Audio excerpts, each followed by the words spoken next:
بسم الله الرحمن الرحیم. السلام علیکم ګرانو زده کوونکو.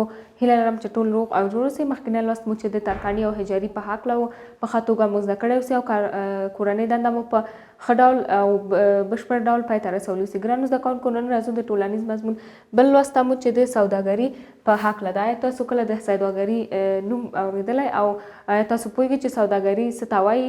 نو ګرانو زده کوونکو، هو انسانان ګرانو زده کوونکو د خپلو اړتیاو لپاره هغه توکي چې خپله په خپل لاس جوړ کړي دي هغه ګرانو زده کوونکو خلکو ته خرڅوي، ځي بازار ته یې خرڅوي. نو د هغه پر ځای یا پیسې یا نور هغه توکي چې خپله ورته ضرورت ولري هغه ترلاسه کوي.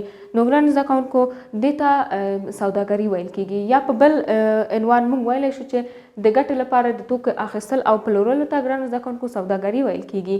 چې ګرانو زده کوونکو، سوداګري په دوه ډوله ده، یو داخلي سوداګري او بل بهرني سوداګري. ګرانو زده کوونکو، داخلي سوداګري او بهرنۍ سوداګري د سوداګري ډولونه دي چې ګرانو زده کوونکو موږ به په نورو لوستونو کې تاسو سره یو ځای ولولو. نو ګرانو زده کوونکو، د افغانستان سوداګري په کرنیزو، زراعتي او د څارویو په تولیداتو ګرانو زده کوونکو دا ولاړه ده.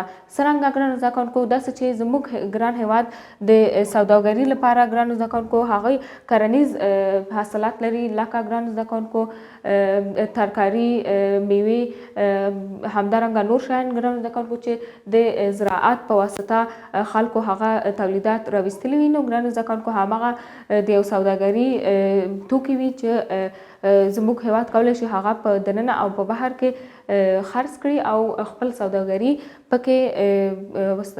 پکې مستقیمه او ثابته وساتي. سربیره له دې ګرانو زده کوونکو، موږ ویل چې د څارویو تولیدات ګرانو زده کوونکو، زموږ هیواد خو موږ په نورو لوستونو کې تاسو سره یو ځای ولوسته چې زموږ هیواد داسې هیواد دی چې له سمندرونو سره لاره نه لري او وچې ته ورته دی. نو ګرانو زده کوونکو، له دې امله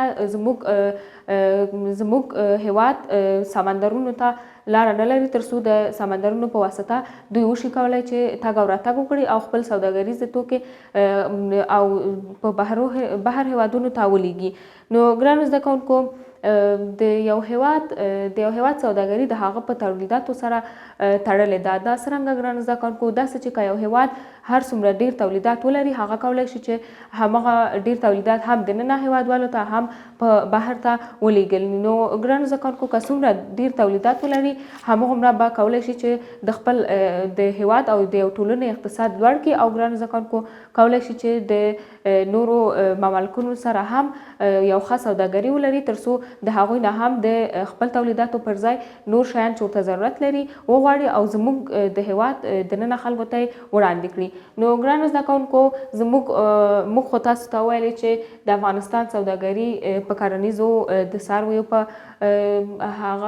په شیانو په توکو ورته ده. نو ګرانو زده کوونکو، سربیره له دې زموږ هیواد ډېرې تازه او وچې میوې ښې لري ګرانو زده کوونکو، ځکه چې زموږ هیواد هوا یې داسې سیمه کې ده چې ګرانو زده کوونکو هغه معتدله هوا لري. نو هغه داسې باعث شوی دی چې وچې او تازه میوې پکې ډېر ښه او په ښه خوند لرونکې میوې پکې رشد وکړي. نو ګرانو زده کوونکو، وچې میوې لکه پسته، بادام، جلغوزه چې تاسو ټول به هم خوړلی اوسئ او نوم به ورته اورېدلی اوسئ ګرانو زده کوونکو، چې دا پسته، بادام او جلغوزه د قیمتي وچو میوو څخه حساب راځي. نو دا ډېر کم پیدا کېږي، خو زموږ هیواد کې ډېر دي او موږ کولی شو چې موږ داسې تولیدات خپل په نورو هیوادونو ته هم لیږلی شو، لکه ګرانو زده کوونکو هند، پاکستان او امریکا.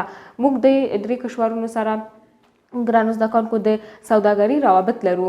یعنی څنګه ګرانو زده کوونکو، یعنی دغه وچې میوې چې موږ تاسو ته نوم یې واخیسته دا هغه هیوادونو کې ډېر نه پیدا کېږي. نو زموږ د هیواد تولیدات پکې ډېر وي، لکه پسته، بادام، جلغوزه کې. نو دا ګرانو زده کوونکو هند، پاکستان او امریکا ته هم په ډېره اندازه لیږل کېږي.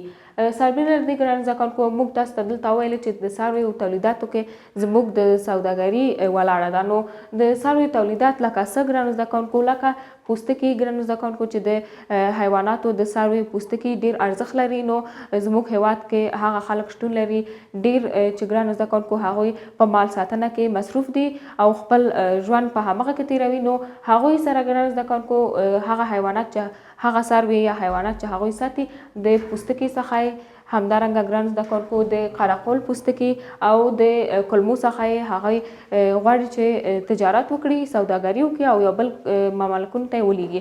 نو ګرانو زده کوونکو همدارنګه زموږ د هیواد پوستکي د قرقل پوستکي او کلمې نورو هیوادونو ته لکه اروپایي هیوادونو ته لیږل کیږي. ګرانو زده کوونکو دا چې زموږ هیواد یو ښه سوداګري ولري دا د دې لامل هم ګرځي چې زموږ د هیواد اسعار یعنې پیسې ګرانو زده کوونکو لوړ لاړ شي او ډیر ارزښت پیدا کړي په یو هیواد کې.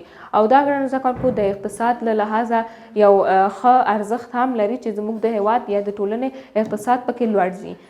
ګرانو زده کوونکو دا زموږ نننی لوست په دې هیله چې په ښه توګه مو زده کړی اوسئ او کورنۍ دنده مو همدا ده چې په شپږ اتیاومه صفحې کې تاسو نه 3 پوښتنې شوي دي. تاسو خو موږ سره یو ځای دا لوست ولوسته نو کولی شئ چې دې پوښتنو ته په ډېر اسانۍ سره ځواب ورکړئ. ګرانو زده کوونکو که غواړئ موږ سره نور ویډیوګانې هم نور لوستونه هم یو ځای ولولئ، زموږ ویډیوګانې لایک کړئ، چینل مو سبسکرایب کړئ د نورو ویډیوګانو لپاره.